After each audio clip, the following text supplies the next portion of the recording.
whatever I'm chasing right now, what is it going to do for me if my useful life comes to an end?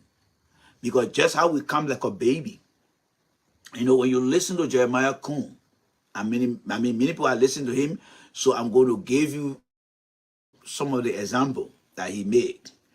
When you and I were born, we were born with no teeth in our mouth. And I can say, thank God, I've paid my dues. Now I'm a senior citizen. I'm former, but not finished. Councilor Prayer Bravo right there for you. And you just smile and I would tell people that Councilor Boo's company is never a dull moment.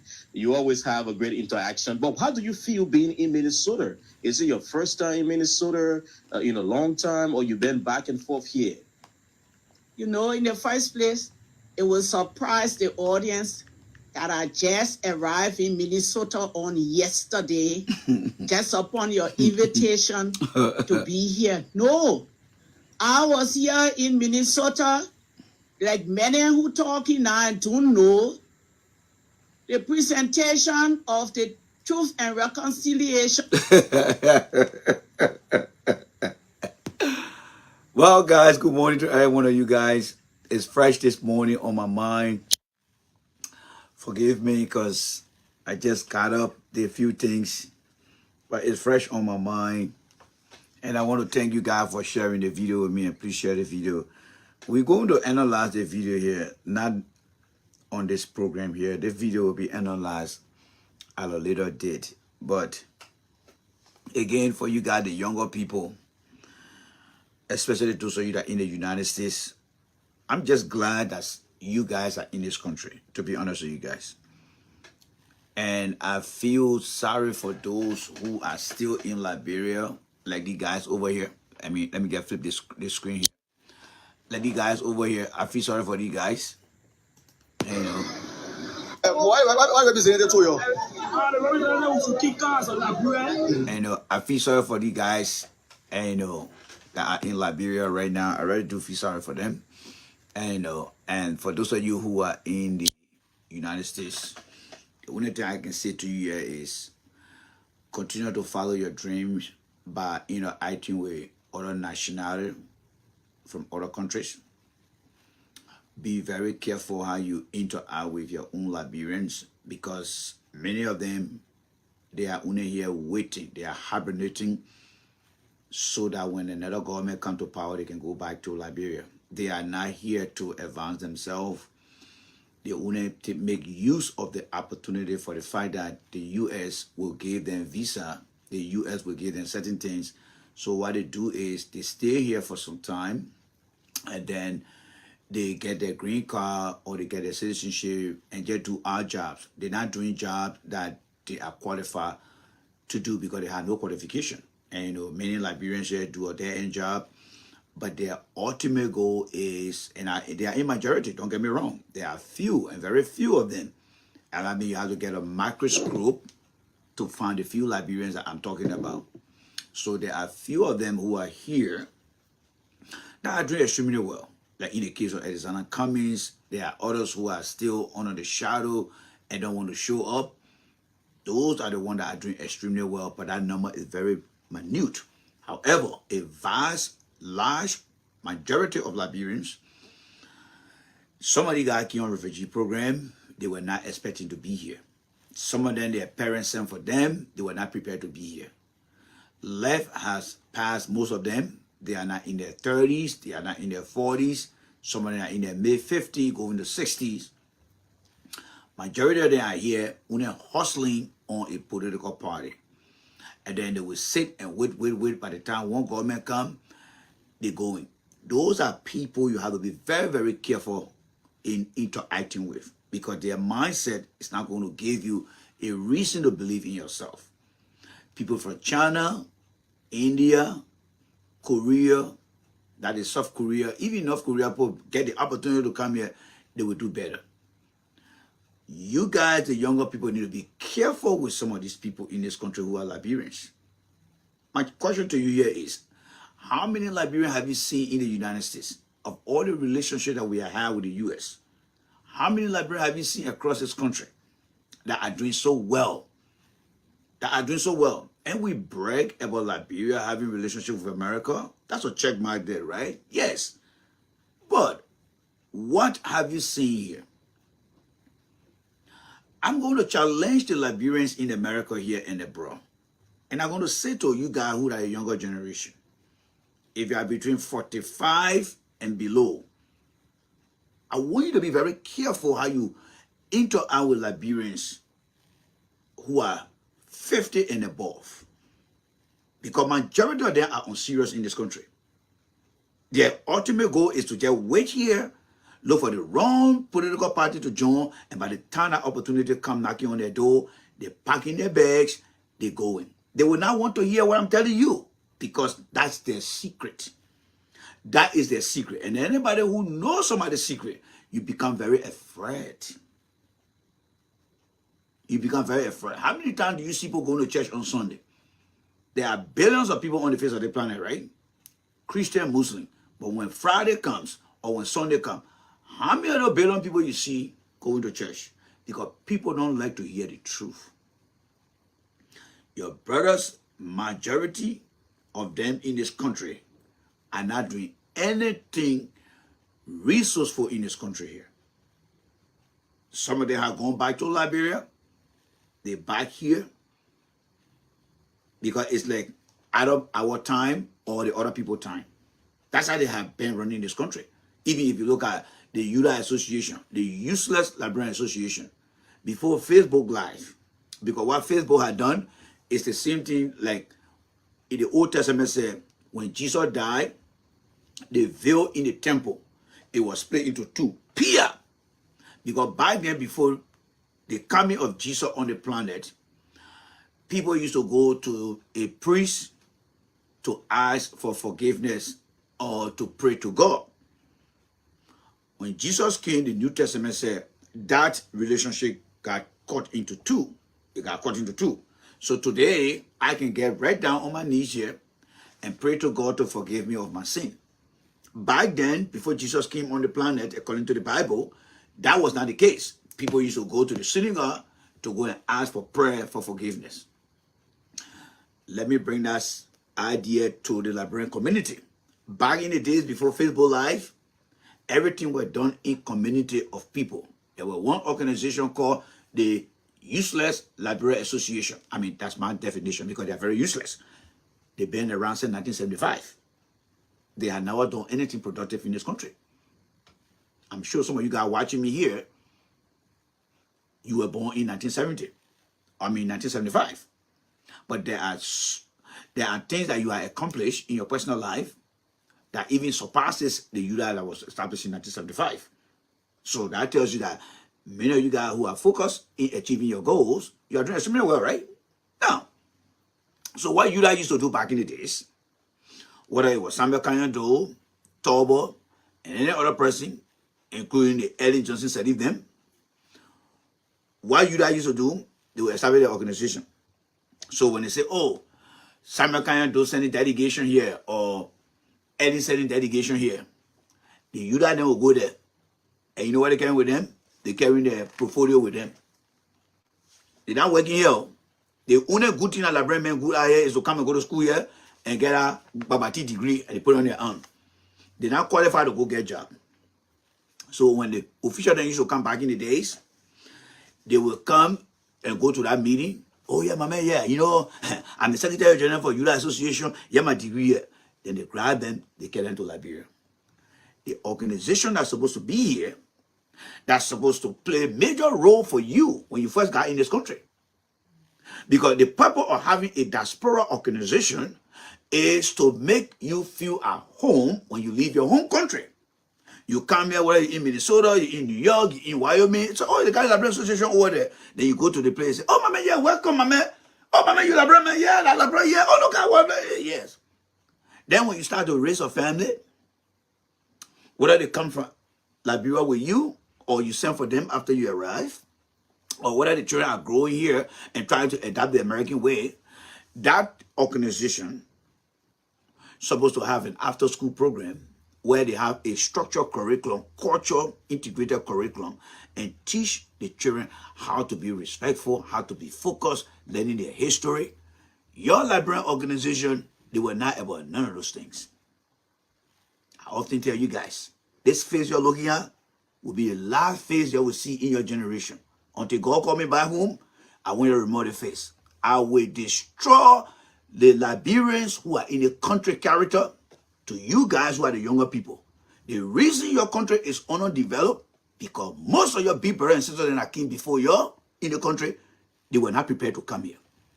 They were not like the Ghanaians, they were not like the Nigerians, they were not like the Chinese, they were not like the Indians, none of those things. They got here, all they wanted to do was to just party, go to work, go to the late enjoy, and come back. Never was nothing substantial they has in mind to say that made that brought better. That's why the country is like that. But when you look at other countries, Israel is a big example of diaspora power. When the Israelis were released from Adolf Hitler, and most of the pharmaceutical companies, because you know what made the Israeli people rich today? Let me tell you. Most of the big pharmaceutical companies you see today in America, whether it's GSK, whether it is how do you call it, what is the name? Pfizer. Those companies back in the days, they were in Germany. Adolf Hitler was used to use the pharmaceutical company to carry on experimental activities on the Jews. So when the war ended, most of the pharmaceutical companies pay billions and billions of dollars to the survival of the Holocaust. They gave them that money. The Israelis back then who were in America, they asked themselves, how do we prevent ourselves from becoming victim again? They said, the money we got, let me know you guys who are getting accident money, but in the case of the Israeli survivor from the Holocaust, they were few, but they were more. They gave them billions and billions of dollars. They said to themselves, we have to invest in the United States. We have to hold a very powerful position in the U.S. so that we can protect our homeland. The Israelis were the first people that came up with that name, diasporan. So they had a diaspora affair at the Israeli embassy. What did they do today? They own the Wall Street. You go on any news right now and go to anything about the Israeli, they will fire you. You go outside there and say anything about the Israeli, you will get in trouble. Because they learned their lesson from the war. That in order for us to be powerful, even though we are a small country, we need to find somewhere where we can hold the world so that they can respect us. So today, the Wall Street, most of the news agencies, lawyers in this country, they are mostly Israelis and they are in the top position. That's why you see many countries will protect Israel because they got it in their mind. Now, let's come back to Liberians. You come from a poor country, but you had the opportunity that many countries did not have back then. Liberians used to come to America all the time. Liberians were using the US dollar. But you used to have people coming from neighboring Guinea, coming from neighboring Sierra Leone, coming from neighboring Nigeria, hustling for the US dollar. But Liberians were in the country there. They were coming to America. Here we are today, the generation of you guys today. You come right into the same problem that those guys left back home. I did all my research and I look at the result of these guys. And I said, do I look like somebody that will come to the US and follow these guys? You got to be wrong. And that's when I took a different turn. I started to look at other people, case studies from other countries. I'm just an individual. So I cannot force many people to be like me. But what I decided to do is to take my own pathway. And I took my pathway. And today I'm having so many storming black upon storming black. That's why when I come to talk, many people don't want to listen because from the time they were in their mom bed, their parents, either they were not educated to understand this thing I'm going through, or the parent that born there understand those things and say, we're not going to take that route. And that's why you were born with the same problem that your great-grandparent experienced. You are experiencing it today. But the child that was born in this country from a Ghanaian parent, can go to Ghana, get in his or her car, and drive on the super highway, and parents say, that road never used to be here before. Really, mommy? Yeah, that road was not here. But when you go to Liberia, you will be the teacher of your own parent. Whether they blind or they old, they can't see. Mommy, yeah, the road still bow. Yeah, oh yeah. Do you think that is a country that you must be proud of? The answer is no. So I want to advise you, young people in this country. You got more years on your time. Some of you guys will go beyond 2065 to not follow your Liberians who are in their 50s and above in the country. Be very sensitive to them. Of late, you saw them, right? Look at the legs of Eugene Fagon and other people then. These people came here. Eugene Fagon then were part of the refugee people that came in this country here, and there were many serial Liberians that were denied and went back. But what did you see Eugene Fagon achieve here? He rather spend his time all day on spoon running his mouth. And what happened? Little opportunity. How much the government paying oil so much? How much the government paying oil? Let somebody tell me.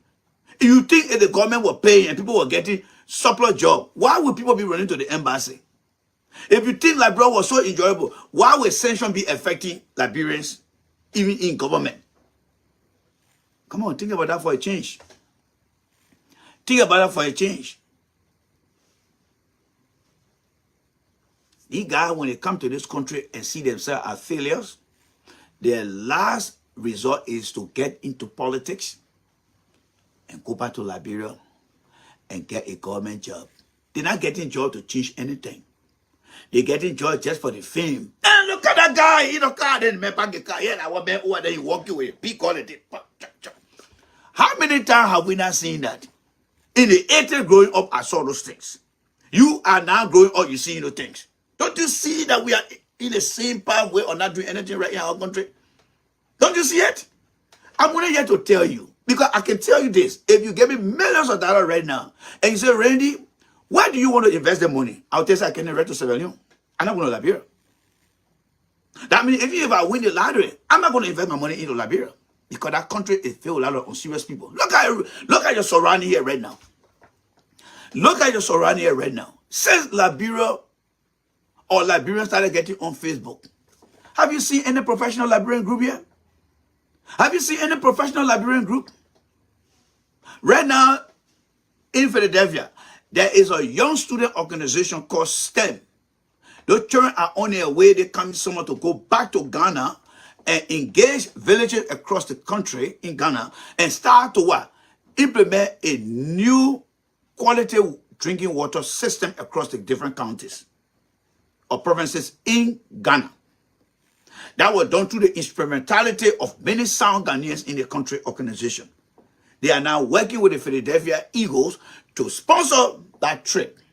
Ghana is not a colony of the United States. Ghana was colonized by the British. But look, the kind of empire the Ghanaians are having here today. But what about Liberia? Our constitution from America, our flag, we brag about it from our mouth. So what are we doing? All we do is sit down and mow ourselves and then just talk and do nothing. But the reality should be measured based on what we're doing in our country. And that's the question I'm asking you guys. I'm not here to say I don't like Liberia. No, I don't like the current big generation of guys here. They are not ready. Look at Eddie Johnson Sedi, for example. I mean, every generation can tell you the failure of our country. Look at Eddie Johnson Sedi, for example. When Doe were in power, anyone in her prime her life. Oh, Doe not doing this, Doe not doing that. Doe not doing this, Doe not doing that. Yeah, Eddie saying that in the country over there now. She can do that now. Everything that Eddie creates her do for it right down there. There are places that Eddie will be walking, she has to lift her foot to step on the other side of the day. But she was president for 12 years, oh. She was president for 12 years. So everything that she complained about Doe, how come we still seeing it today? How can we still seeing it today?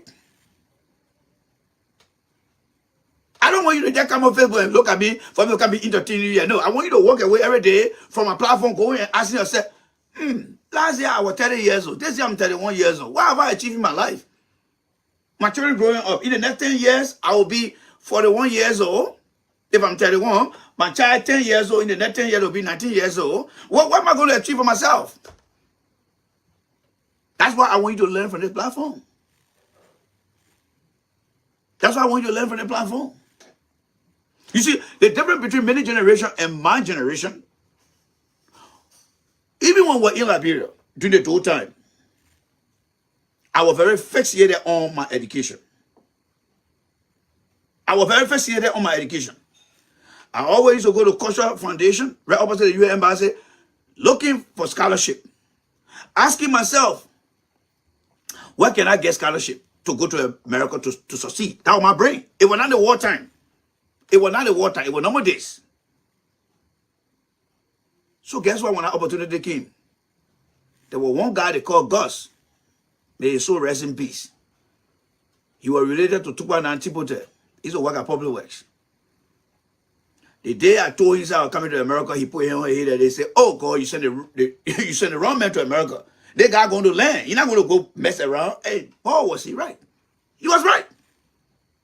So when I came in this country, I hope people are going to party here. I said, "No, I'm not here for party. I never came to America for party." That's why I used to tell Liberians. I never came to America for party. There is no documentation that tells me I should go to party. Next thing I know, people start withdrawing themselves. Oh, this guy is different. This guy is different. But that's what the Chinese would do, right? That's what the Japanese would do. That's what the Indian would do. Because they want to become successful. They want to be the role model to represent their country. I'm not saying everybody should be educated here. That's not what I'm saying. I'm saying that when you come to this country, have a purpose in mind. If you want to become the best business person, you don't have to go get a PhD. But your focus alone, if you want to become a community organizer, you don't have to go to get your education. But when you come and focus on what you think you believe in, that will change the country, and look at other people to follow you, it will become very, very successful. So don't get me wrong to say, "Oh, J. Ranger, I want people to go to school." No. There are some people who are today in this country, from other countries, who are community organizers, community leaders, advocates. They are changing lives across the country. In fact, people more embrace you when you become an advocate. What are you doing for Liberia? "Oh, I'm doing this for Liberia." Look at Lima Bowie, for example. Lima Bowie just lost her way because the little money she got from the Nobel Peace Prize, she had lost her way. Because Lima Bowie don't have people around her who will start to think for every 5 years, what are the new challenges Lima you're supposed to be focusing on, and to continue to move. Now, when you reach your retirement age, who are you going to leave in your role that will continue to take on the future challenges? Because every generation will have crisis, will have catastrophe, but your advocacy will become a constant variable in there. That's why you see some organization will continue to thrive, even though the founder will not be around. That organization will continue to thrive because you got people who are around that continue to move the needles. We don't have today in Liberia here, folks. Even in America, we don't have it. Where did Liberia lose? Let's go back in the days. Those of you that used to watch the soccer game. Liberia on the continent of Africa had a lot of opportunities. The other day I saw the great football player they call Sakpa Yansio standing all the way Dave Jackley. I look at Sakpa Yansio. That could be compared to somebody today like the former Paro Madini.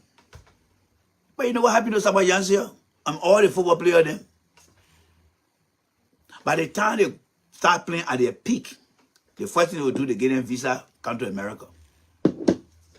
America was not a soccer nation at the time. So all the great Liberian players, their career died. But those guys who were in France, Ghana, Nigeria, they were going to Europe.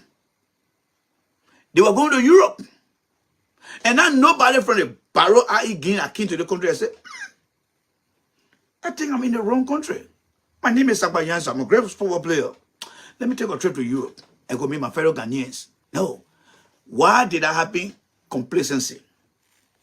Complacency is a slow poison that kills your career. Because all the football players, whether that's Sakpa Yansio, Penru Colley, or Waka Hero, all the guys that for Liberia, they keep straight to America here. They just keep the side and your complacency doing a little job. Remember, I got to play for Barrow. But they were killing the future of football in Liberia. They were killing it.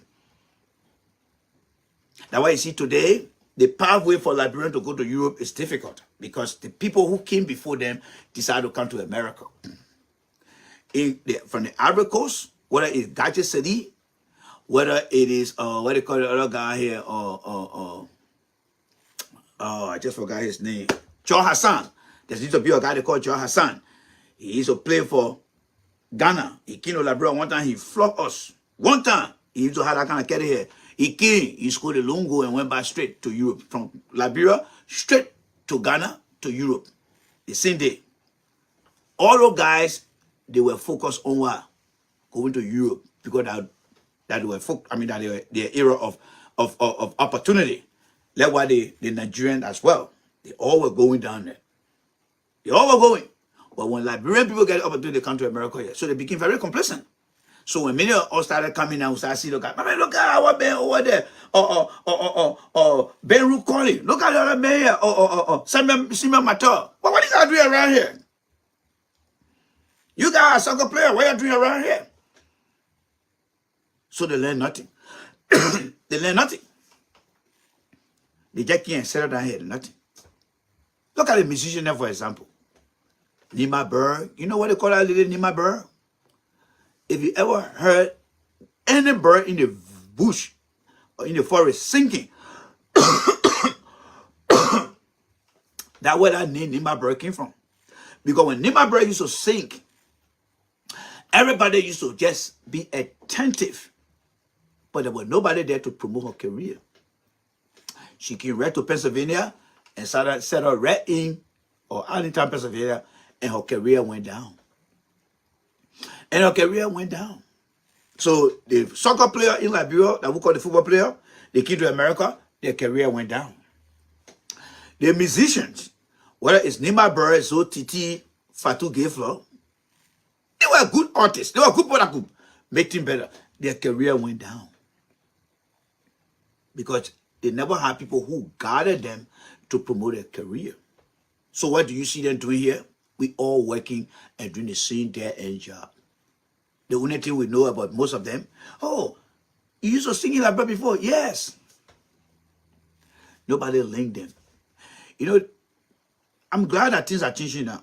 I watched a video, and thank you guys for sending me that video. I watched a video where a Liberian left from here with another American guy, went to Liberia, and through DJ Blue, they contracted a Liberian that is going to be on that record label and start making his song now. The generation is changing. There's a video from Los Angeles where the LA Lakers, they were playing the Liberian guy's song. Very good ingenuity. That's a hope through that dark cloud. Because people are now not listening to Liberian anymore. They are going now to selected Liberians and working with other people outside. But the casualty here is we wasted a lot of time. Now, excuse me, I didn't put my water here. Now, here is the challenge here now. Those who are getting the opportunity now, that are trying to take a different pathway now, they are very, very minute, small. Why? Because the Buku men now, like you guys saw the solar eclipse now, right? So, I'm looking at you, you're looking at me. Here is my solar eclipse right here. You can only see my eye right here. Right? But the whole big thing here is the politics in our country now. It's the politics that are destroying more people today. So the few that are here are the ones that are going through the cracks small. You're living with your politics, I'm going to make my little song. You see, when George Weah was given the opportunity to go to Europe, there were many Liberians still wanting to come to America, football Liberians. So George Weah was like this. He went and branched to Europe. But by that time, many Liberians were so fixated on America. Oh, I want America, I want America. But then what happened with George Weah? Today, George Weah is who he is today. Now, today, politics is like this. A few Liberians are branching on the other side. By the time we get to 2065, there will be small number of Liberians that will be successful. And all the big ones in the politics go right back to Liberia and become the problem in the country. Become more of a liability. My fellow Liberians, hate me, love me. God sent me to be on the planet for a purpose. Why it is true that I'm not a famous person among you guys? Whatever I'm doing in the country, God appreciate it. Those who know me personally appreciate it. And the only gift I can give back to you guys is to advise you guys. I'm not like the other people who got a big platform. But what I can tell you, they say broad is the way that leads to destruction. I can guarantee you, if it will be something that will take you to heaven or take you to hell, it's the truth. Whatever pathway you take today, when you meet the path or the peak of your life, because right now, many of you guys are still excelling up. But when you reach the peak of your life, like if I take my hand like that and go all the, watch the top of my hand here, right? When I go all the way up here, you don't see my hand again, right? Because I'm gone out of the picture of this camera. So when you finally reach your peak and you start to dip down, you will see my hand coming down again, right? When you finally reach that peak of your life and you don't accomplish anything, don't blame nobody else, but blame yourself. Because you never ask yourself this question: what do I want for my life? Whatever I'm chasing right now, what is it going to do for me if my useful life comes to an end? Because just how we come like a baby, you know, when you listen to Jeremiah Kuhn, many people are listening to him, so I'm going to give you some of the example that he made. When you and I were born, we were born with no teeth in our mouth. We were being catered to by our parents. We were wearing diapers, right? Now, when we reach certain age in life, and then we start to dip down, we are going back to where we started from. You will start wearing diapers. Your mind, you start losing your mind. You start seeing things. Just so you that working in the nursing home, you know these things. Some of you got to have older parents. You're seeing these things. Why you think life review itself before us who are young people? Is to take a page of what we see and say, geez, so this is life. We grew up as a baby. Our parents took care of us. But then you also take care of somebody else's child or your own child and see how you were when you were little, right? And then when you see your child or the person you caring for growing into the teen age and making use of their life, then over time you go and take care of someone who is aging now, losing his mind, wearing diaper, doing all the other things. And you look at it and say, oh, so is that how life goes? Well, the first half, the second half, wow, this is how life goes? Well, I think I need to start preparing myself. But people don't look at that. People look at the time they begin a baby, they go all the way up, and then when they start to go down, then you find themselves somewhere. They find themselves somewhere. Then people be looking at it. Look at the other one here. All the time you do nothing what you say. Look at it. Man, play yourself on the side, man. Don't you see those things? Don't you see those things? Those are all natural events that happens. Those are all natural events that happen. But through the course of every phase of that natural event, you want to make sure that you are doing the right thing so that when it happens, people can get to know. Liberians, we got 2065 to be reaching in the not too distant future. What are we looking at in Liberia today? What are we preparing now? What are we doing now? After all the 177 years we are wasted, when are we going to sit down now and say, look, enough is enough. Enough is enough. You see, almost all the countries that were on the continent of Africa that went through the colonial power, don't you see the progress they are making today? The Kenyan shilling, that is the currency of Kenya now, is one of the best currency in Africa now. But in the 60s, 50s, 40s, Kenya was under colonial rule. But Liberia at that time, Liberia was a free country. How did we miss our mark? And how can we get ourselves back on course? Do you think that, every generation and every era got a part of moment?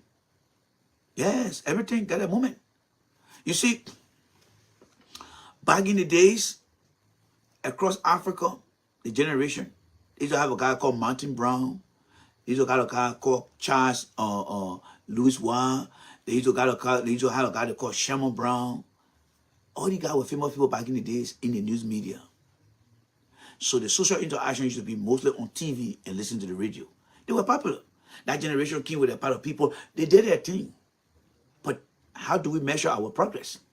From the days of the 70s to 60s, how do we measure our progress? What did we gain? What did we gain? That we can compare to today's generation. So what I'm trying to say is, today you got all the social media, going on there, going on this. 10, 20 years from now, there will be a new generation with a new set of ideas. But then what are we going to be measuring from what we're enjoying here today? What are we going to be measuring today? Because there used to be a guy called Richard A. Wise. Then they had Louis Ward. Then they had Martin Brown. Then they had Sherman Brown. Patrick Kuhlman. All these guys, very famous guys then back in the days. And then for the smaller generation that were rising at that time, Kwame them, all the guys then used to be around. But where are they today? So with whatever you're experiencing now, when you reach your 70, because some of you got to reach 70, some of you got to reach in 100 years. And I pray that means most of you got to reach 100 years so that you can look back today and say, damn, one guy got here already to 20 years. I'm 100 years old today. Look at Liberia. You'll be fucked up. You fucked up already. So some of you guys, God will preserve some of you guys. You will see what you guys are not investing in. I can guarantee you, God will hold some of you guys here. God will hold some of you guys. You see, anything you said it today? Anything you said it today is being held by God.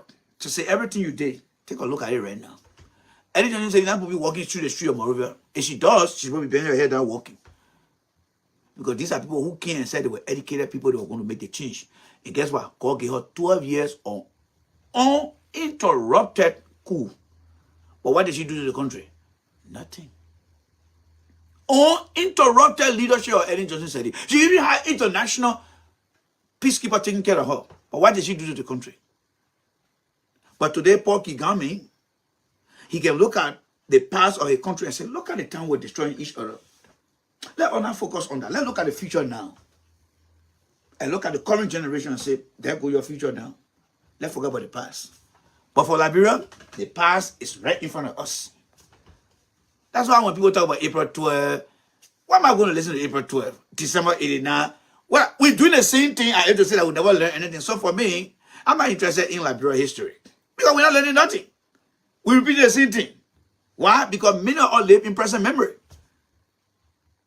2/3 of Liberians across the globe that is starting from our country, we live in present memory. Go right now and ask a 20-year-old child. Ask a 25-year-old child. How much do you know about the Samuel Kanyadu administration?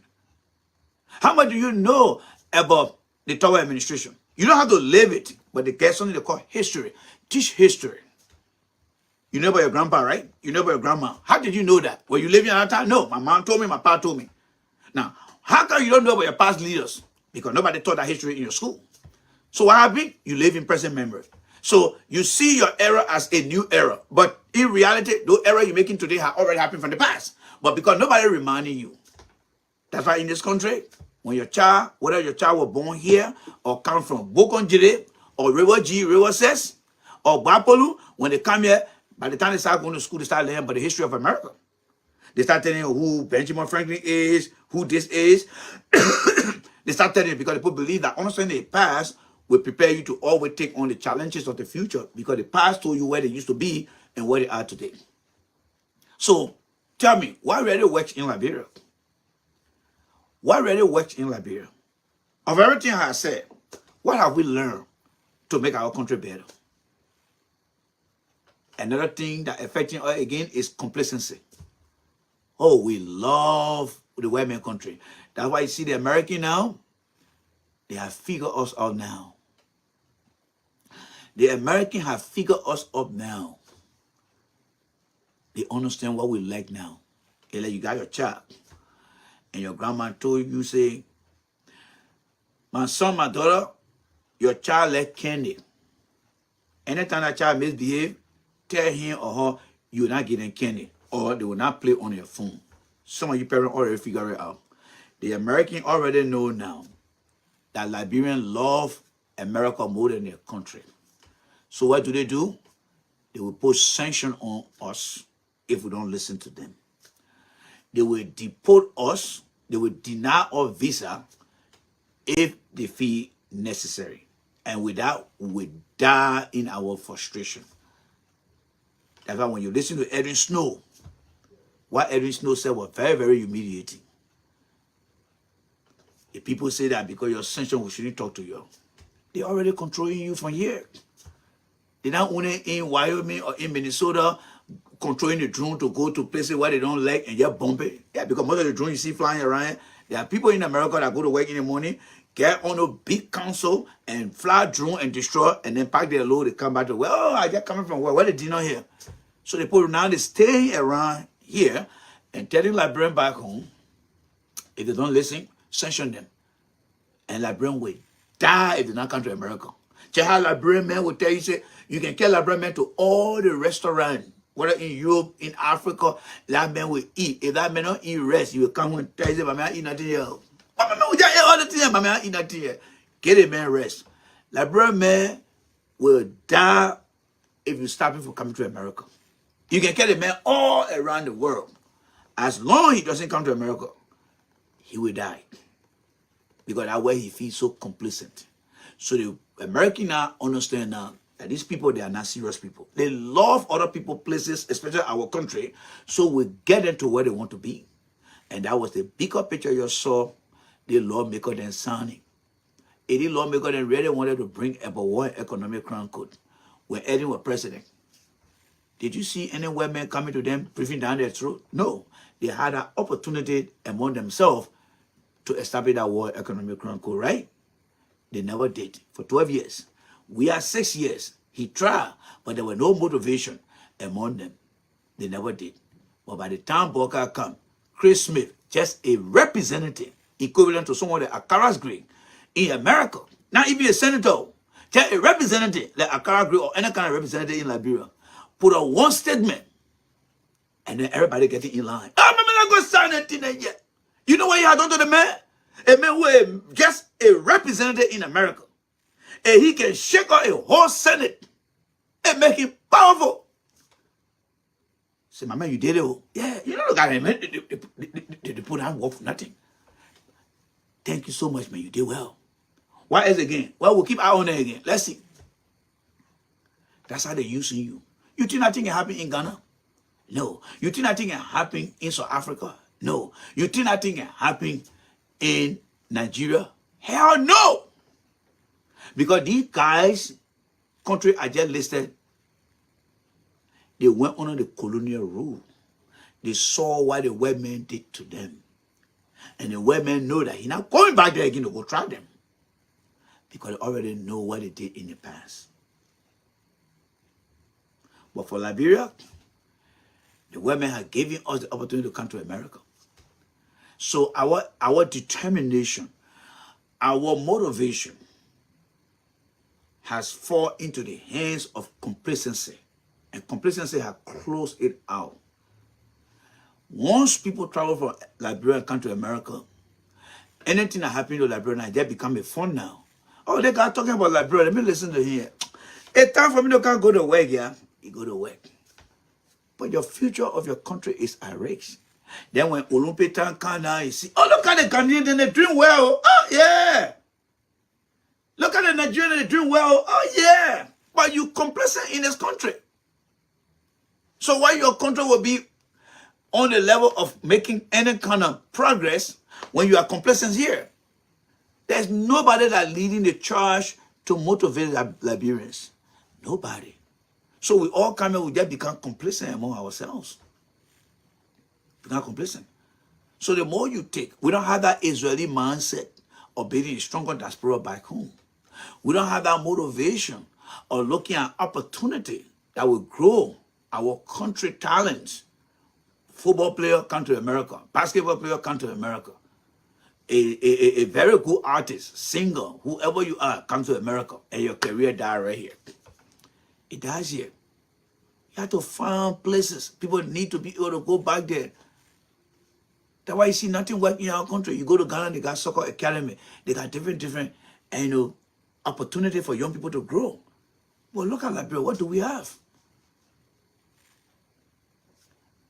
Be careful who you make friends with, especially among Liberians in America here. Majority of them are not serious. It has been proven over and over that they are not serious.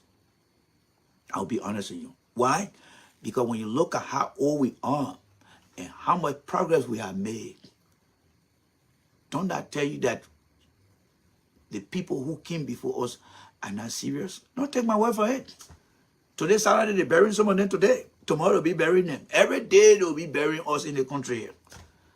And nothing. We came in the country, saw Liberia with no role completed in the country. Many of us will be leaving the face of the planet, going back. And Liberia will be the same. Because we are not ready yet. We are not ready. Other African countries have figured out ways that they will make progress. Why you think when you born your child, you want your child to see a better life than you? So why can't we have that general mindset as Liberian? I mean, you guys there want your children to succeed, right? Well, I didn't go to the school, or I didn't go to the job, I didn't get a job, or I didn't travel to the country, or I didn't get this. I want to make sure my child gets it, so I will do everything possible. Individually, we work towards that. And by God's grace, we accomplish those things, right? But collectively, as a nation, we see the Ghanaian, we see the Somalian, we see the Nigerian, we see the Sierra Leonean, and all the other countries that are making progress on that continent. But all we can break out is, we are the oldest on the continent. We are the oldest on the continent. Well, what can you show us out being the oldest? The oldest, that means that you've been here for all the years. But what can you show? Kind of remind me of Joe Burger. Joe Burger said he got 42 years. He's the older guy. But those are just numbers that show that Joe Burger, this is how long you've been with us on the face of the planet. You've been in government for 42 years. We don't show the number. We don't see the deliverable from you. So where are we now, folks? Where are we? Where are we?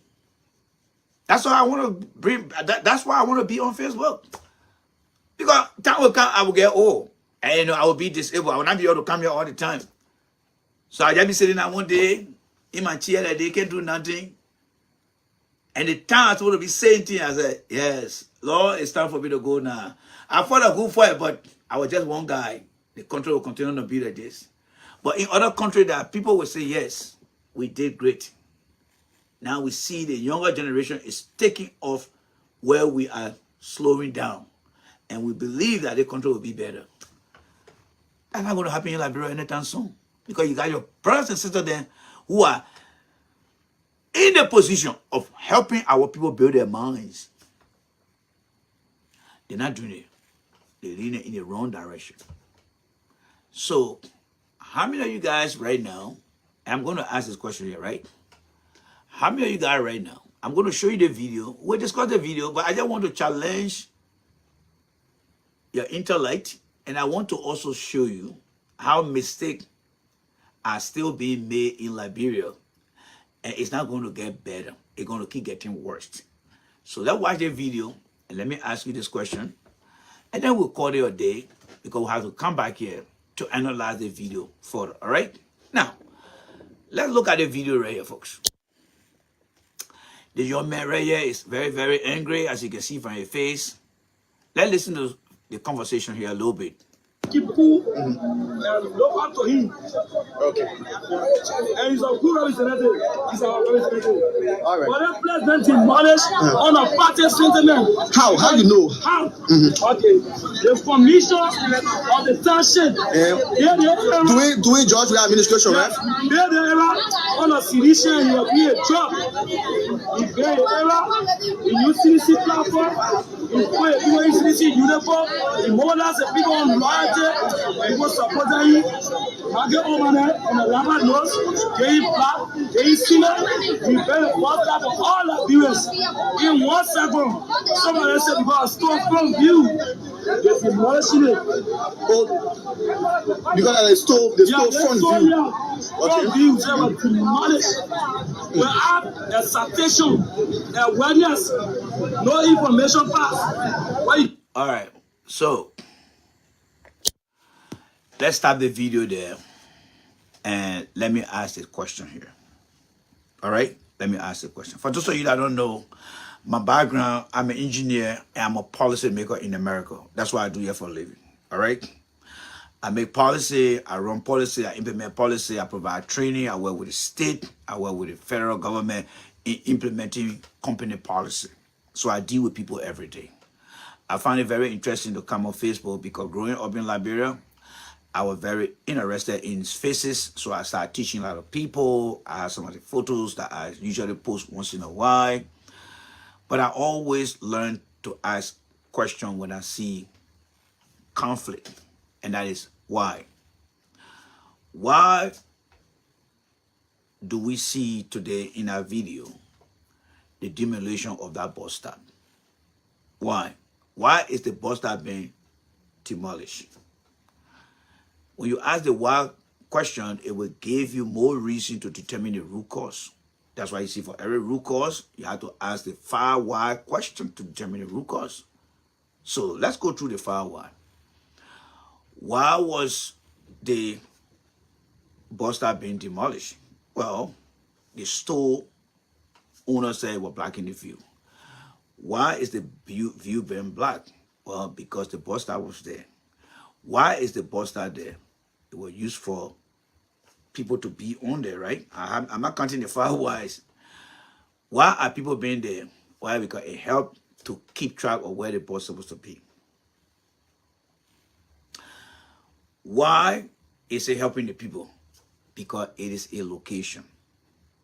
Now, let's stop the location and let me ask you this question. That bus stop, was it built based on the zoning code? Was that bus stop built based on zoning code? You're not in America here. You got zip code, right? Your zip code comes from your zoning code. Every home is built like a square or a rectangle. You got road here, road there, road there. And so you can go and put something in there, right? So before you build, don't you go and get permit? Yes. Now, we proclaim to have Ministry of Public Works. One of their primary responsibilities is to ensure that before any structure go in the ground, they must meet the zoning code. What does the zoning code say? Well, there are places we call clear view. There are places we call road. There are places we call landmark for building. Question here is, did that bus stop meet those basic requirements? We've been around for 177 years, right? We have made so many mistakes. We are taking our hair, we put it behind our butt, say, oh, no, don't put your head to your butt, my man, your hair behind your shoulder. Oh, yeah, okay. The next time, oh, I see your hair on your shoulder. Yeah, put my head. We have made all the mistakes. But yet and still, in the 21st century, we're still making the mistake. So what is our root cause? Is it political influence? Because you listen to the guy right now, right? Oh, when CDC was here, the lawmaker came and built this thing here. But when that lawmaker was building that thing, did he follow the rules? Did he go to the Ministry of Public and say, hey, I'm thinking of putting a bus stop in my community? No. Because he felt that he was in power, he decided to push the stuff down, right? Then the other government come now and say, okay, we got to get rid of it. So who is right and who is wrong? For me, I'm going straight to the Ministry of Public Works. I'm going to look at the thing and say, look, I'm a Sedition, I'm a Liberian, but I want to know whether that bus stop met the requirement to be put over there. And guess what? Even some of my own Sedition garden, I may not correct, man. I may not correct. That is why I always say I will remain in the white man land. Because we talk things from the white people that we enjoy in this country. We talk it back home. But we are refusing to implement those things. So some of us who are measured in implementing what we were taught here, I find it very difficult to go to Liberia to go and work. Because I will die. Liberian will kill me. They will kill me. They say that I'm not correct. So the only place I can survive is to come in this country here, where I found myself. Because I was educated here, just came up with high school credential, and got what I have today, and I'm working here and I'm following the rules. I'm enjoying it. You enjoying it right now. Right now, you that in America here. Can I come right in from your home and put a bus out there? Even though park my car there and go across the road. Don't park your car over there. I'm going to call 911. Don't you think it can work in Liberia? It can work if and only if we follow the rules. So the question here is, was that bus stop built based on the permit approval by the institution that is responsible to ensure that people don't build improperly? Right? But nobody thought about that. So you see, remember the politics? The politics idea I show you guys? So in Liberia, once a government is in power, they violate all the rules. This is not only limited to CDC.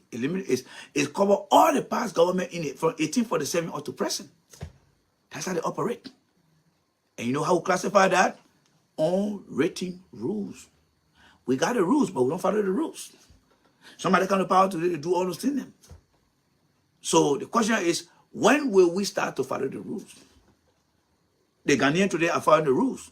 Before you pay anything, you can go get your permit.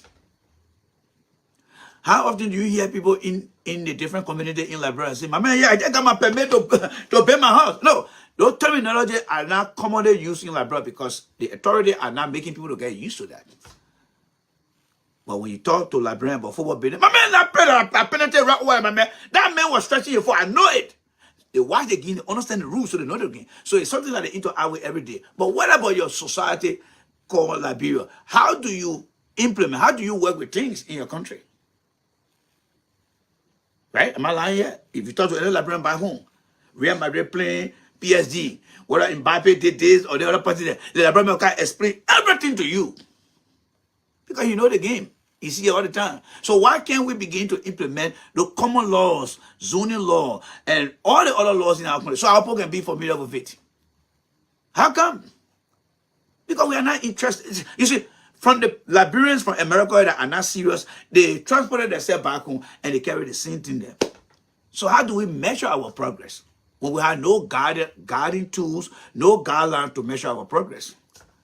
So what does that make us to be? It just make us to be a country who is existing among other nations, but we are unserious nation. That's why when the World Index, the World Human Development Index come out, Liberia will always be at the bottom because we are not making any progress. Even though we are the oldest country on the planet, there's nothing we're learning. And that's why I find myself very challenged to be in that society or to be part of that society. Because at least I want to be somewhere where people can see my progress. I'm not a baby anymore, neither are you. So as we age and as our country age, the level of education. Back in the days, we're using the little analog calculator. We came to digital calculator. Today now we got artificial intelligence. We got all these different tools the world has to offer. But when you look at Liberia today, walk to Liberia today and go do your own public assessment. Ask somebody, say, how did you get your driver lesson? Oh, my man, my man told me how to get my driver lesson. Oh. So you driving now? Yeah, I'm driving now. Put the man over.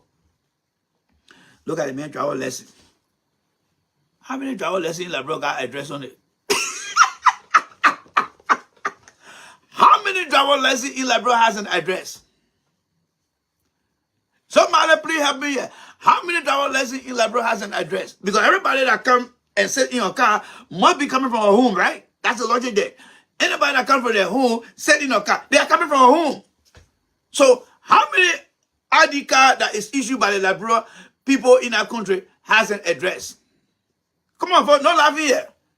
So I mean, you want to tell me that Liberian living in our country or no home? Yeah, my man, I just from Second Street, the graveyard, driving begin. How many Liberians that carry a driver license or a state ID card has an address? Even though we claim to have the Ministry of State, the Ministry of Postal Affairs, right? Post and Telecommunication. So what is that ministry doing over there? They're cutting budget for them every year. What are they doing to say, you see, people need to be innovative. I'm working as the Minister of Postal Affairs. Oh, okay. What is our primary responsibility? Well, it's to ensure that post I mean, mail that are leaving from here go to the respectful people, right? Yes, or the individual. All right. Postal affair. By the 1970s, we only had 75,000 people in Liberia. I mean, in Monrovia, rather. Now, were there many people living here? No. Okay. So what do we do here? Well, we have to lay out the city. Before anybody build, it must come to public work to see the zoning code. You want to build in West Point? You're not just going to put what no. It's going to be illegal. If you do try it, you're going to court. And if your court find you guilty, you pay fine, you go to jail. We have to maintain order in this country because we as the Ministry of Postal Affairs want to make sure that a John Wesley read from Europe or from America to Peter Blammer, that letter will be addressed to that person home. I won't be able to go deliver it there. Now, in order to maintain that, Ministry of Public Works, make sure that nobody build. Anybody who build must be within a particular zoning code because every zone we're going to assign a zip code. We've been around for 177 years. All your brothers and on the different platforms. Are they talking what I'm talking here right now? You see the reason why I see that Liberia is not an interesting country for me to go waste my time in? I'm only speaking for myself. But the reality is on the ground there. We are wasting our time. We are not going to be the other countries because we are not innovative. We just continue going straight like this. Liberia just continue to just move straight like this. Moving in the kind of straight line like this. Liberia is not raising the bar to go up like this. Every year I can't Liberia going to tell this, tell this, tell this, tell this. That means that everything just remain static. Nothing moving in the country. But that's how nation works. That's how nation works. That's how nation works. When you are educated, you become an educated person to change things. The thing you saw, you become an educated person, you change it. You change it. Because you are seeing it. You see how it works. Many of you guys in the country here, you see how easy it is. You even in America, in America, you call your people by home. Yeah, Senator so and so. So why can I be reversed? Oh, I live on 12th Street, Senator so and so. But we are lazy set of people. So all our brain want to do when they leave from here, get in a little car, get in walkie-talkie, they kind of say, yeah, John, man, yeah, man. Yeah, man. What value are you adding on that job? What value are you adding on that job? What value are you adding? What value every ministry or agency is adding to change Liberia? I may not have a big platform, folks, but when you come here and you live on the platform, you go out there. When you start talking, people will look at you. Like I always say, one of you guys will be equal to 20 of any other person that run their platform in this country, on social media. That's my conviction. That's my belief. If you listen to me for more than 3 months on the platform, one of you guys in a 3 months will equivalent to 20 people from other platforms. Because you know what we do here? What we do here is very practical and it provides results. You can have a ministry of postal affairs that is not coming out with some type of architectural drawing of Monrovia and say, we need to do this. Okay, let's go to the phone company.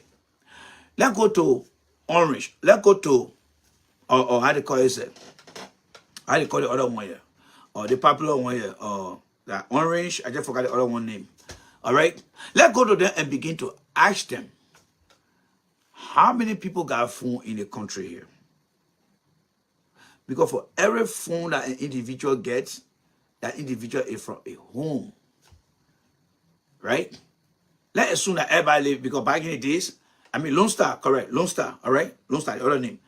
Let's assume, all right? Let's assume everybody that live in West Point. You live in West Point, you got a phone number. Thank you very much, BB. You live in Liberia, you got, let's assume back in the days, all right? Somebody built a house, they got a long hall there, right? That house, 5 rooms on the other side, 5 rooms on the other side. Okay, that's an old home there right away. It's old. So what do we do? Well, people who live in a house, you can either go to the Bureau of Census, you can go to the phone company, or you can even reach to the house itself. You reach to West Point. Maybe West Point, the entire West Point area is zone 50. Zone 50, maybe that West Point. How many houses do we have in West Point that are legitimate building? Well, the house. All right. Zone 50. 51 dash this. 52. You go to every house. You enter the house. Who's the owner of the house there? Okay. The house is in West Point. This is zone 50. The first house will be called zone 50-2. Now, in our zone 50-2, how many rooms in there? If the guy renting the house, are you renting the house here? Yeah, it's a rental property, right? Now, think about it as an apartment. But it's one house with multiple rooms. So that could be considered as technically an apartment because you have a house and you're renting the house. And every room is occupied by a single family head, right? Or a parent and their children. So in our room, you got our house to be in zone 50, and then it's considered zone 50-1. But then in that house, they got 5 rooms. So you got 1A, 1B, 1C, 1D on zone 50. So when the mailman comes, say, okay, I'm carrying the mail here to West Point, zone 50. All right, but zone 52, that house is 2. I got A, B, and C. So whoever writing that address will write that address strictly to, if that room in that house is zone C, but you're going to write to that door and slip that mail on that door. Do you think like Brent thinking about that here? No. The mistake Mopo made, I'm an engineer. I'm not just an ordinary guy on Facebook. To become an engineer is very challenging. So when I take my knowledge and come and discuss politics, you will find my conversation being very extreme, different at a different level. Because we think differently. We make life better for people. That's one of the ways that you can start solving the problem in Liberia. You can use the phone system. Everybody that got a cell phone, you can direct them. They've got the man who live in that same house, he got his cell phone. You can direct that cell phone. You live in a house there. You renting or you own? Oh, I'm renting. I'm renting from John Paul. Okay. Then you start to label the room. The day that person move out of that room number stay the same. That room number stay the same. If the whole get demolished, the house will remain, that land spot will remain 50. Whoever built the house over there, that 50 will remain. Because it's possible that somebody will build that house again and it become a residential or a commercial building. So that zoning number will still remain. But if the person maintain that house and that room still there, every room. And when in America, you got an apartment, yeah, you see the big apartment, right? Yes, you live in a big apartment. Yeah, come. I live in 322 apartment. That kind of apartment C. But in the big building, mama, just love for C. Just love for C, I in C. But in the same big apartment, right? But every apartment is considered to be a room in Liberia. Yeah, you got a man who in Liberia because people pay the long horse. You see all the room on the side there, and they got a kitchen, they got a bathroom outside there, right? Same thing. It's just that the size is reduced. But nobody bringing the ideas up. Every day you find Liberia on the different Facebook. Yeah, they comment. So tell me, what am I going to go do in that country when I grew up in that country and saw all that crap? What am I going to go do over there? I'm not needed in that country because I want to go and make a change. I can make a change in a country. I see people going to like, oh, the country is enjoyable. Enjoyable where? When you ask somebody for the identification card, no address on it. No address. So what are you looking at? I would rather look at the ministry of that man over there. What will the ID card do for you? Nothing. Even the man put his thumb on that thing. You have no DNA database to determine who that person is. No facial recognition. Nothing. Every year, the same old damn thing happening in the country. It just makes us feel that we are a country on the face of the planet that were never meant to be here. Because we are not making anything better for ourselves. Nothing. We don't even trust ourselves. Look at Gabriel Tucker Bridge, for example. You got Gabriel Tucker Bridge over there. You got the old bridge over there. How do we generate money? Well, if I live right to that Gabriel Tucker Bridge in that Douala area, I want to come to Monrovia. Those 2 bridges, the closer to the city, $5 in, $5 out. We put a toll booth there. You won't pay the toll, go all the way to Ganouville, go to 72nd, pass through Single, come to Monrovia. If you want to get to your home, come down that Gabriel Tucker Bridge, pay that $5 to go. It will benefit the sustainability of that bridge, and then it will sustain the city government. You go put that bridge over there right now.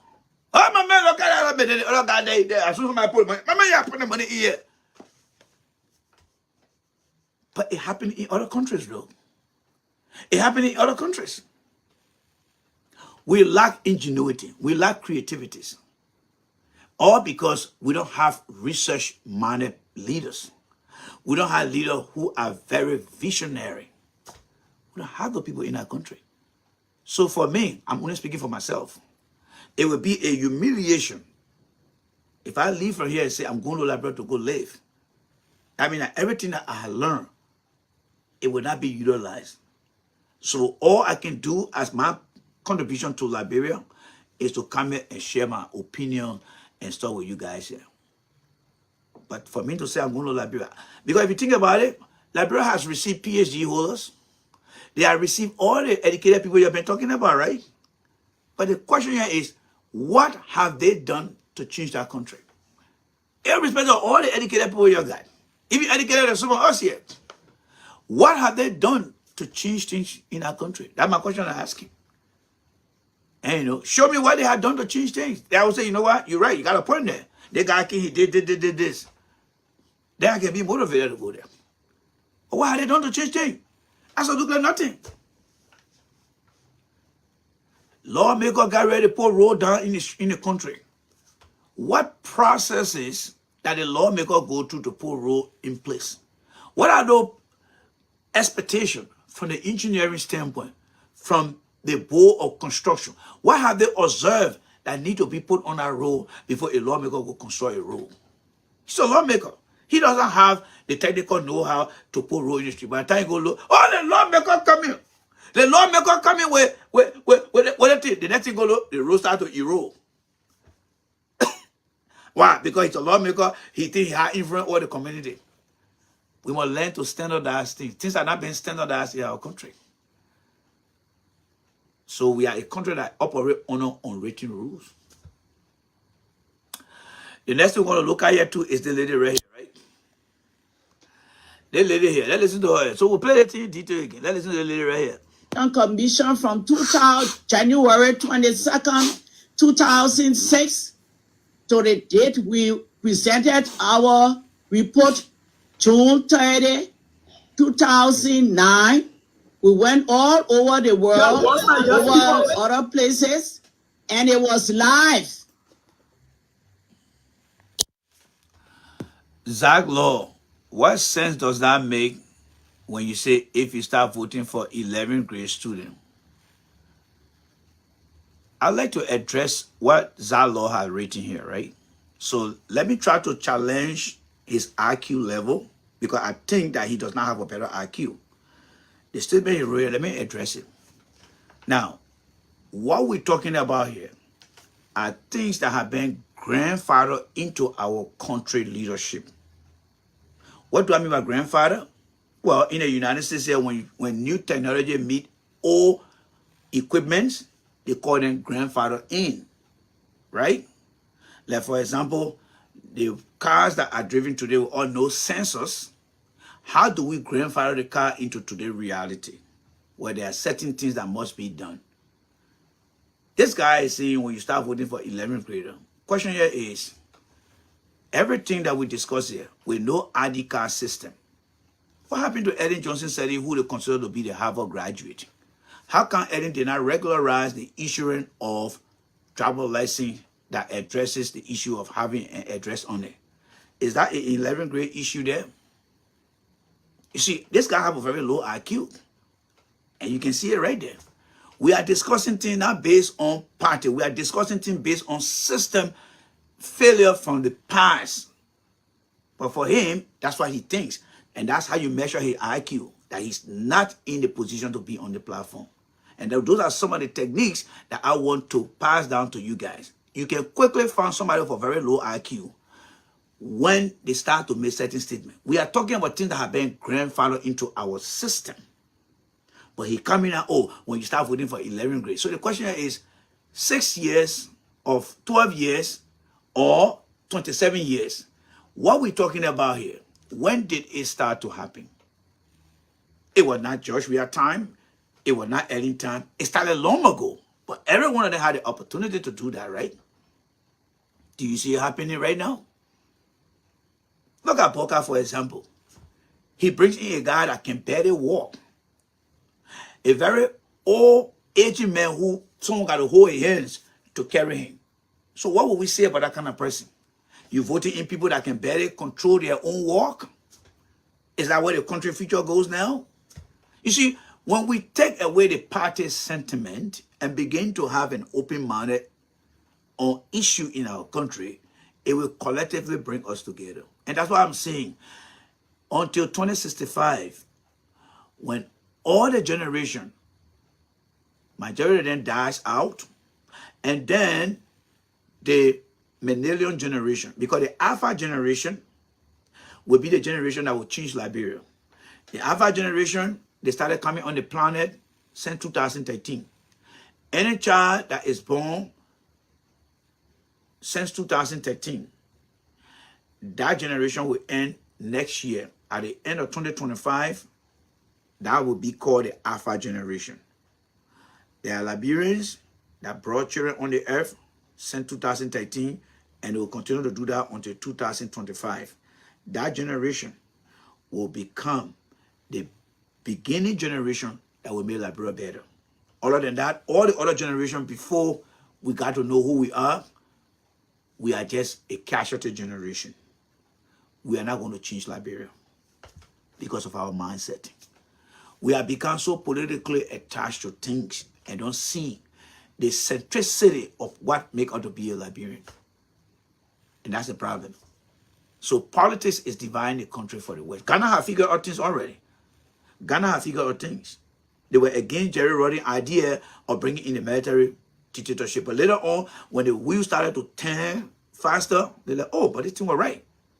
So there were some people that had to die in order for us to get on course. Of course, the United States we live in here, people die, right? People die for the country to become better. The Biafra war in Nigeria, people die, they are making progress, right? So what about our country? No, we don't believe in that. We become so politically attached that we don't have logic. You see, our brain is divided into two parts. We have one side of the brain that is logical in terms of thinking, and we have the other side that is very creative in terms of invention. When you look at the typical Liberian brain, I'm not a neurologist, but what I can see Liberian people doing is nothing but just a selective thinking. That's why you see in this country called the United States, most of you that got your children here, do you know why your children always asking you why? Because they make them to think logically. When you tell them why, when they ask you why, you will have to explain to them what that thing is all about. And your explanation will create a logical tree of understanding, and then it will capture it. In Liberia, our children are not trained to ask the why question. They only follow things.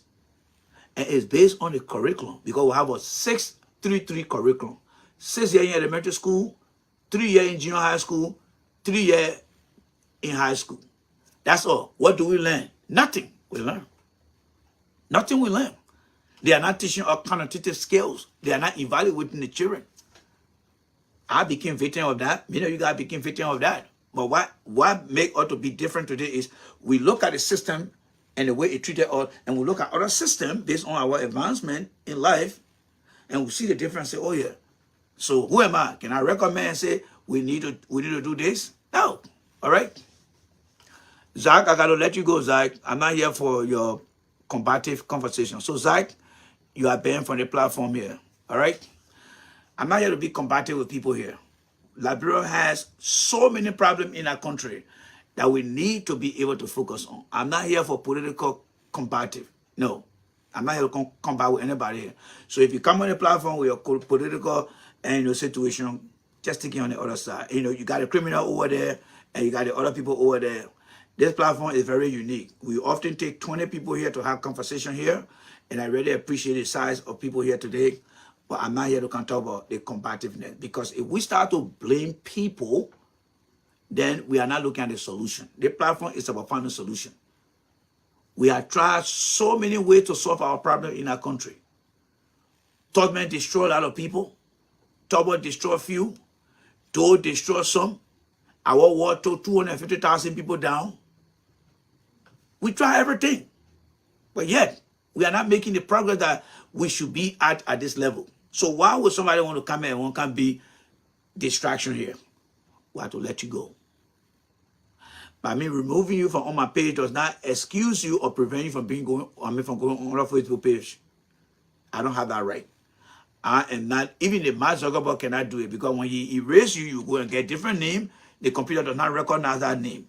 That is something the computer will have to, until the computer can get your DNA.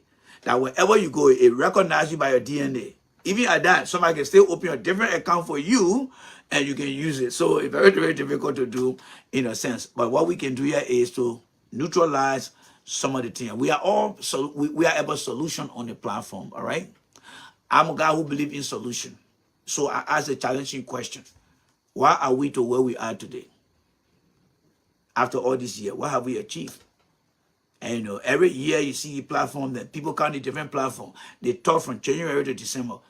But what can you articulate as it relates to your country? All right? What can you articulate?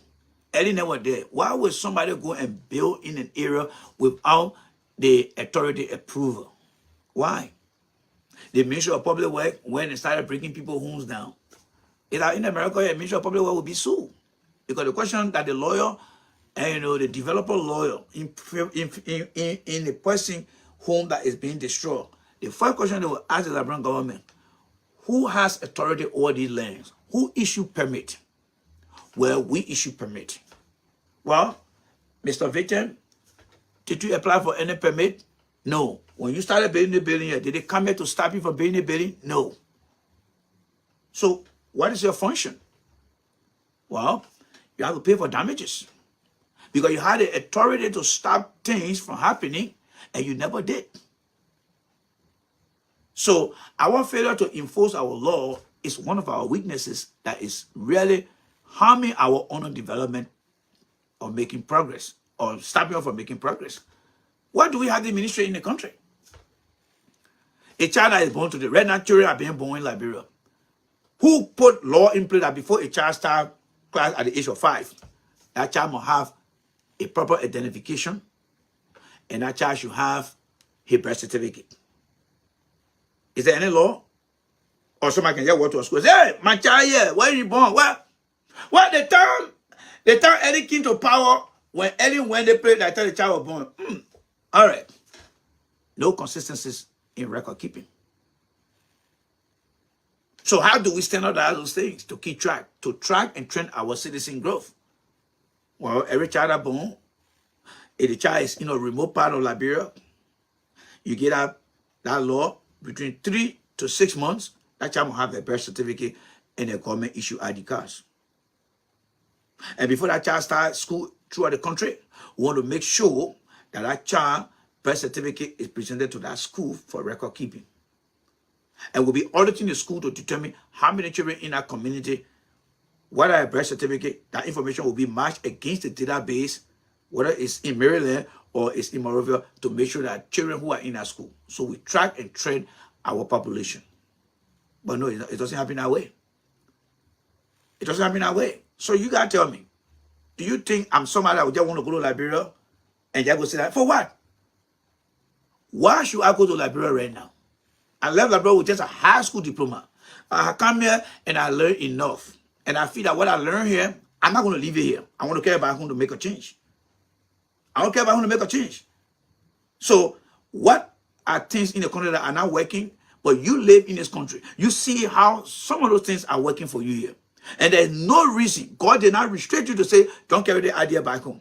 The fact that you can buy Nesco, the fact that you can put it in a barrel and ship it to Liberia, and God is not stopping you.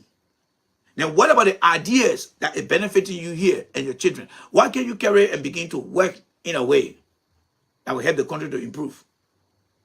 That is my question I'm asking you guys today. So it's not like, Jerry, you don't want to go to Liberia. No. I want to go, but I want the next generation to grow up and say, what? You see, there's a saying now, wherever you go, whatever you see in a country, that's how the people think. So let me pass it down to you guys today. Whatever you see in any country, all right? Whatever you see in any country, whether it is system or how things are done in our country. It's how the leader man works. And the young people will pick up after that. They'll pick up after that. Whatever you see. We don't have that in our country. We have people that sit on the different platforms. They call themselves minister. They go back home. Nothing you see changing there. You want to tell me in Liberia, why will lawmakers be driving opposite lane when they are not emergency vehicle? What is the idea behind that? So, but what is the alternative way of avoiding that? Because somebody driving opposite direction is a total hazard. It is a hazard. It's a recipe for a toxic public safety. That's why it is. And when they're driving, no speed bump, nothing. So how do we face those things? Somebody tell me. How do we face those things? How do we face those things? Do we have more problem in Liberia than the solution to the problem? Somebody tell me. Somebody tell me, folks. Do we have more problem? And when people come from Liberia and say the country is enjoyable, what I really want to understand, what are they enjoying in our country? But they still coming back to America. So that means the definition of enjoy in the Liberian mind is different from in a typical Irish guy who would tell you, I enjoy my trip. So what is the enjoyment when you still coming back? What is the enjoyment that many Liberians still want to leave the country? What is the enjoyment when Edwin Snow say we shouldn't talk to people who get sanctioned? What is the enjoyment? What is the enjoyment, folks? What is the enjoyment? So when we have more problems in our country, how do we begin to solve those problems? It's a human element, it's a logistic, it's a technology. What are we looking for to solve the problem? Are we not? Are we not? I couldn't agree with you more, or Alana King. I couldn't agree with you more. I couldn't agree with you more. I know. I'm not going to read what you just put there. I'll just direct people's attention to that. I'm sure that many of you guys are down here. All right. James Haliwanga. That name sounds very, very, very familiar to me.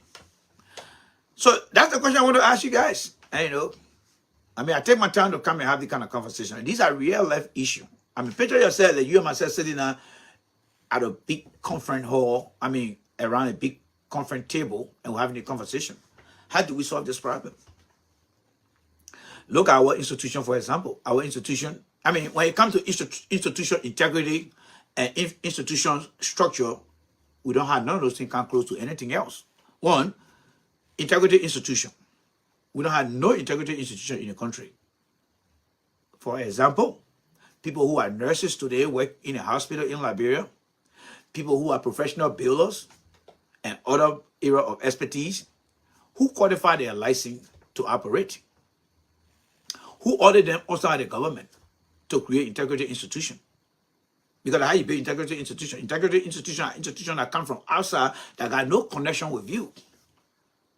You see, the FIFA that came and disbanded playing football at the SKD, they shouldn't have even come. That was the last resort. But have we had an integrity institution in the country that is so independent and follow the strict rule of FIFA and CAF and other international rules? If they were in that country, they are going to that stadium and say, this stadium not worth. You got to meet the standard. And then FIFA coming to do the inspection, it's just a matter of what? Trying to reassure that integrity institution that you're doing a great job or you're not doing a great job. That's our high integrity institution. In the country here, your employer will tell you, say, oh, we come to be having audit here. Oh yeah, all the people coming to come audit here. So you have to put things around. The institution that is coming is called an integrity institution. They are coming to pre-audit your facility so that when the state shows up or the government shows up, they'll say, oh, you guys are very good. It's like teacher prepping you to go take an exam. It's like taking a mock exam. Before you go for the real exam, your school will prep you for the mock exam. They're baiting you and they're preparing you for the real thing. In Liberia, we have no integrity institution. That's why you see things are just falling down the rail. The Liberian government is not opening herself to even having internal audit. All the time the government been in existence. You're giving a driver license to people, they don't have no addresses. How do we change that to make it very legitimate and easy to get people? You got nurses that are working over there. There's no category of them going for training or being certified by other institutions in the country. public safety on the road. Trouble are driving, coming to four-way intersection, don't know who's supposed to go first. They don't even understand the safety sign. They don't even understand who got the right of way. Children crossing, people coming with speed. Who is there to evaluate the risk and reduce the risk of this thing happening? We don't have none of those things. So you that think God let me when they can't go to like brother like that. No, I can't go to that country. Because what I have experienced here, I'm not going to allow politics to take care of that. And everything I'm seeing here, most of you guys live in America here or live in Europe, you know everything I'm seeing here makes sense because you're experiencing it, you live in it. So why be in denial? Why be in denial of those things? Why be in denial of those things? Politics, you see, corruption destroyed Liberia for a very long period of time. But politics now is going to further destroy Liberia. Corruption has been destroying Liberia. But politics in Liberia is going to further destroy Liberia. Politics is going to put away professional people. That's what politics is going to do. You see, corruption brought people in the system, but because there was no integrity and check and balance in the system to hold people accountable, people got away with corruption and it ruined the system. Now, politics now is going to not only corrupt the system further, it's also going to drive away professional people. Because you know what? Somebody going to look at me and say, look at that guy. That guy always talking about Bunker. Don't bring that man here. Oh, now the same guy talking about we are. Don't bring that man here. And in the country, in the future, the country going to get destroyed. Because people are going to see and say, oh, but look at over there, they're not correct. They don't want you to voice your own opinion. So if you don't want to work with disagreeable people, you see, in leadership, they got people who are extrovert and introvert. And then they also have people who are disagreeable people. As a leader, you got to work with disagreeable people. Because people who disagree with you, they can become a better person for you. People who just agree with you, they make you weak. One of the reasons George Weah was defeated is because Mr. Weah opened on himself to agreeable people rather than disagreeable people. You must learn to work with both of them. Even Jesus himself disagreed with Peter. You remember when Peter took the nail, called the other man, yeah, but you can't, Jesus know what man. I will call it. Jesus said, no. How can I agree with you on that one, my friend? And what the Bible said Jesus did, grab the man ear and put it right back. Do you think if Jesus was somebody who agreed with everything? Good job, Peter. Good job. Get the other ear, call it up. No, even Jesus himself worked with disagreeable people. I disagree with you, Peter, what you did. Let's put that man ear back. What does it show? It showed that Jesus was a balanced leader. And even there were questions that were posed to Jesus. People took the silver coin and gave it to Jesus. And said, I see my sister Mapuya laughing. And you know, people took the silver coin and gave it to Jesus and said, Jesus, look at the guy here. He disagreed with religious teaching. And he put his face on the coins. And Jesus said, give what belongs to that man. What Jesus was saying, everybody is entitled to their opinion. Give it to the man. But we don't see that.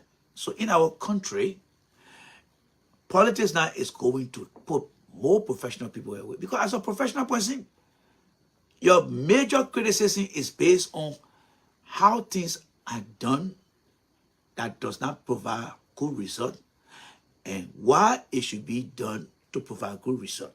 And Liberians are not used to that. You see, my friend, we inherited a democracy that we were not prepared for. Have you ever seen an anaconda, what we call boa constrictor? Have you ever seen a boa constrictor trying to kill an elephant? No, because the boa constrictor will not be able to swallow that elephant. So boa constrictor will always look for something that it can swallow. You see, we inherited a democracy that we had no clue about. The only thing that I see Liberians enjoy all of the democracy right now is just going to go vote. Even the voting is not really consistent with, censor tracking. But as far as freedom of speech goes, we are not prepared. In the video here you will watch this evening, the police guy came and took the guy's camera because the guy is taking picture. But there is no expectation of privacy in the public. what the eye can see. So that means that police officer should be going around and say, close your eyes. Oh yeah, Mapu, close your eyes. Or my man Sako, close your eyes. Or my sister Evangeline, close your eyes. Don't see nothing. So that police officer be going around and be looking at my close your eye, close your eye. You close your eye, close your eye. No, there is no expectation of privacy in the public. And our constitution gave that true freedom of speech, freedom of expression. The man is seeing things happening. He there videotaping. And he's seizing the man camera. So right now he's stopping the man from exercising his freedom of expression. And that made the government bad. Now, do you hold him accountable? No, the policeman is just a contributing factor, a causal factor to the bigger problem, to the root cause. What is the root cause? Lack of training to understand the Constitution. So whenever people are hired to deal with the public, they must understand the aspect of the Constitution that does not trample on the right of people. So you don't blame the police officer. You blame the process that became a barrier to the policemen not understanding.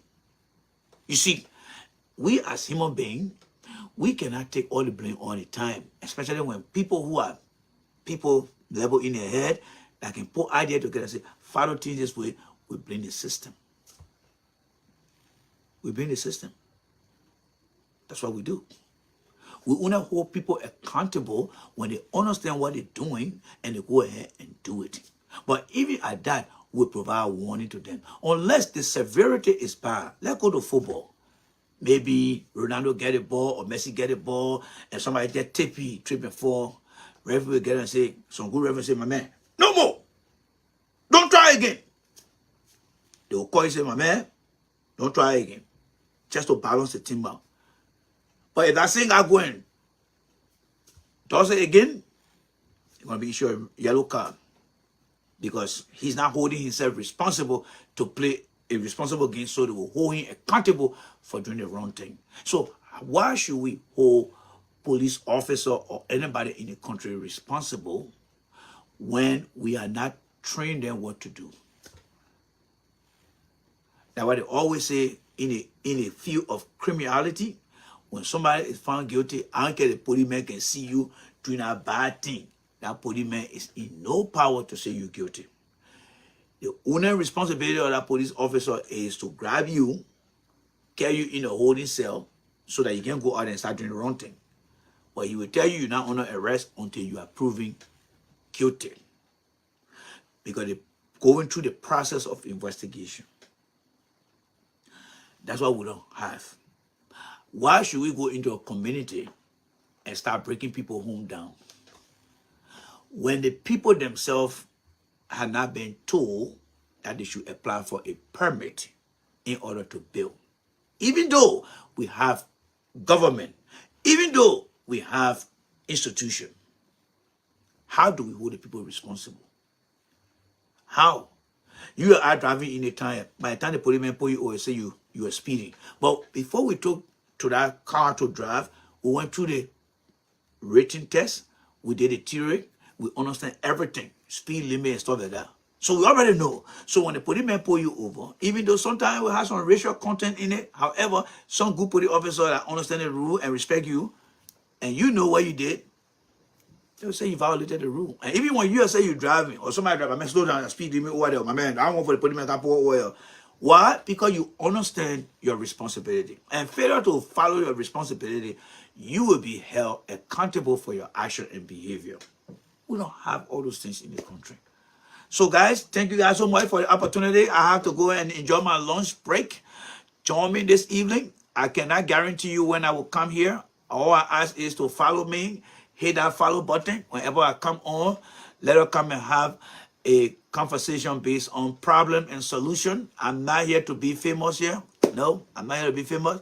The only person I'm famous to is my wife and my kids and you guys right here. I'm not looking for no fame, but if you look in the groceries, if you look in the index of famous Liberian, I'm not down there. But if you try to look in the academic community of finding solution to our problem, you will find me way at the bottom because that's what I'm interested in, all right? I want for Liberians to start thinking about solution because solution is the way to make our country better. It brings about how things should be done from a standard, how things should be done from guidelines that we follow. So thank you guys so much for the opportunity. This is J Randy here signing off. I got a lot of work to do here. And my well have a whole list with me. Do this, do that, do this, do that, do this. Hey, that bring with me there, the full of trouble. But anyway, we always call them the boss. And they are the boss. Any man listening here, you got your girlfriend or your wife. If you don't call that woman your boss, I don't respect you. They are your boss. Yes, they are your boss. Your first boss is your wife. All right? So please do the best you can.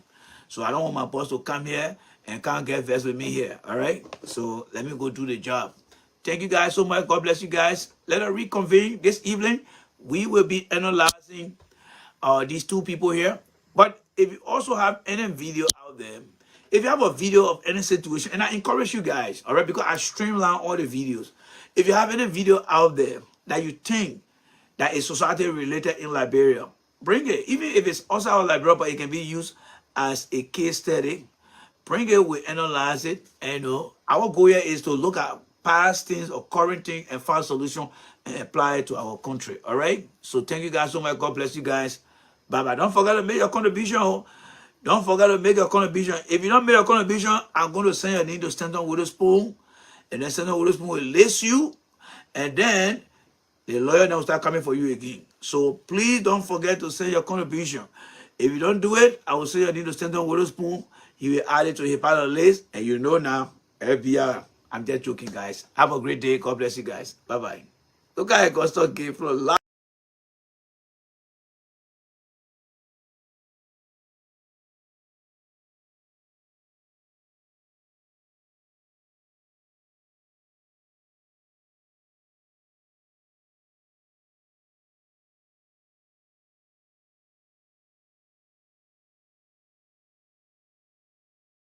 My apologies, guys. I was speaking, you guys were not hearing me. All right. So I would like to say a big, big thank you to every one of you guys for joining me here today. Thank you so much. Your presence here means a lot to me, and I see that as some sort of motivation.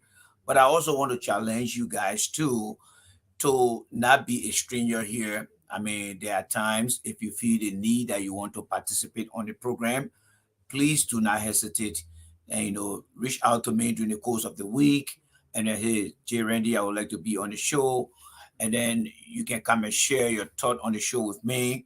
And then even if you want to send anything as far as if you have any topic out there, because we are about solution, we are looking for solution. So if you have any topic, any video, and you want me to discuss it, please do not hesitate. Bring it here. We'll discuss it here. We are looking for solution. We want to pass down some knowledge to the incoming generation because the government cannot do it alone. Some of the talk show, they are in their own personal pathway. They want to get in for themselves. You know me, you know what I stand for. So I just want you to be part of the process as well. So again, I would like to thank you so much. Today, you also that we went full blast. We went through across all my platform today, and everyone got their share. Wherever you felt comfortable to watch the show, you did do that today, and I monitor everything as well. So I just want to say a big thank you so much. Yes, somebody said I want to come but seeing the login button. Yeah, I mean, not today breakable, but I'm just asking that, let's say, if you want to, because every Sunday, what I plan to do, guys, what I plan to do, Sunday morning, I will do my podcast live, and then Sunday evening around 8 p.m. to 10, whatever we did, the best video during the course of the week, I will look through the video that we produce during the course of the week, and that video plus other documentary will be put into one presentation, and then we use that on Sunday evening like this today, and then we'll be able to go through that. All right. So again, guys, please, if you have any video, any platform you watch in Liberia, because I'm not subscribing to all the other or video. I don't have that privilege to go to many other video sites. Some of them have blocked me because of what I stand for, and so some people feel that some of them feel that because I'm very candid and I'm very frank and open to things, they don't want me to be part of their platform. So whatever you see out there, anything related to Liberia, please do not hesitate to inbox me. I will be able to look at it and then we analyze it during the course of the week. And then, of course, on Sunday around 8 p.m., we will look at all the videos from Monday to Saturday and select the best one. And then on Sunday around 8 p.m., we'll put it together and then we'll present it here. So thank you guys so much. This is a new week. I don't want to waste your time. We are pressed with time. Normally the show run from 8 to 10. We are 11 minutes over the hour. So I would like to say thank you for staying put. My name is Jay Randy. You can follow the page. You can subscribe. Our responsibility here is to challenge the system and challenge our leaders and hold them accountable because it is your responsibility as a citizen, whether you in Liberia or back home, your responsibility as a citizen is to ask all the questions and to challenge the government in a very respectful way. And I think that's what we're trying to exhibit here. So again, thank you guys so much for the opportunity. God bless you guys. And then again, I look forward to your post comment on the show. Thank you guys so much. Wish you guys a very successful week. And I pray that God bless you. Today was April 14th. All right. So I wish you guys the best this week. And whatever you ask God for, I pray that God provide your needs according to the riches in heaven. All right. So God bless you guys.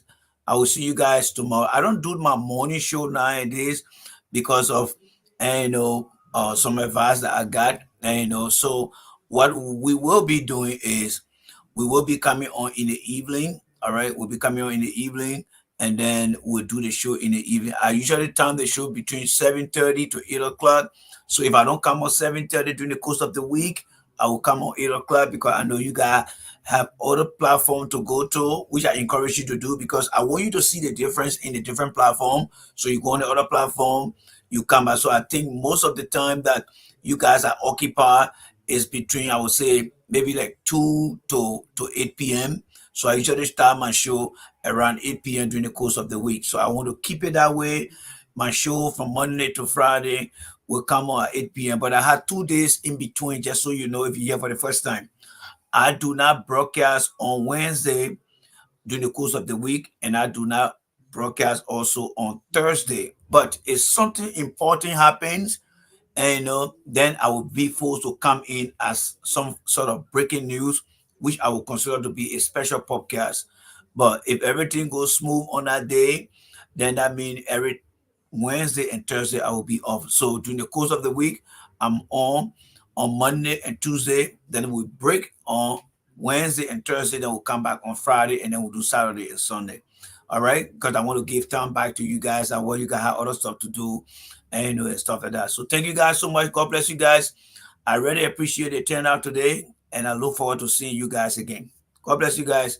Good night from my end here, and enjoy the rest of your day. Bye bye.